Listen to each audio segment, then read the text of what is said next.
எதுக்கு வந்த? அண்ணி தயவு செஞ்சு நான் சொல்றத கேளுங்க அண்ணி. இங்க பாரு, என்ன வாடி போடின்னு கூட கூப்பிடு, ஆனா அண்ணின் மட்டும் கூப்பிடாத. உங்க வீட்ல இருக்கும்போது உனக்கு என்ன பார்த்தா கொலகாரி மாதிரி தெரியுது. இப்ப என்ன அண்ணி வேண்டி கிடக்க? அண்ணி இல்ல அண்ணி, நான் பண்ணது தப்பு தான். உண்மையை சொல்லணும்னா ஃபர்ஸ்ட் நாள்லாம் உங்க மேல எனக்கு ரொம்ப கோவம் இருந்துச்சு. ஆனா எல்லாருமே சேர்ந்து அப்பாவை செத்து போயிட்டாருன்னு சொல்லி. உனக்கு தெரியுமா? எல்லாரும் சேர்ந்து பண்ணாங்கன்னு உனக்கு தெரியுமா? அண்ணி முடிஞ்சது முடிஞ்சு போச்சு.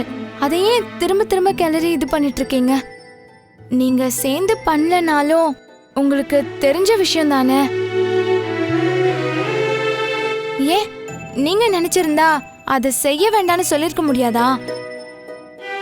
ஒரு தப்ப நம்ம செய்யணும்னு அவசியம் இல்ல. தப்பு செய்யறத வேடிக்கை பார்த்துக்கிட்டு அதுக்கு சாட்சியா இருந்தா கூட தப்புல தானே செய்றோம். ஓ, நீ பெரிய இவ எனக்கு பாடம் சொல்லி தரியா? நடந்ததெல்லாம் உனக்கு என்னடி தெரியும்? எனக்கு தெரியவே வேண்டாம் அண்ணி. ஆனா உங்களுக்கு தெரியும்ல. நீங்க எங்க வீட்டுக்கு மருமகளா வந்தவங்க தானே.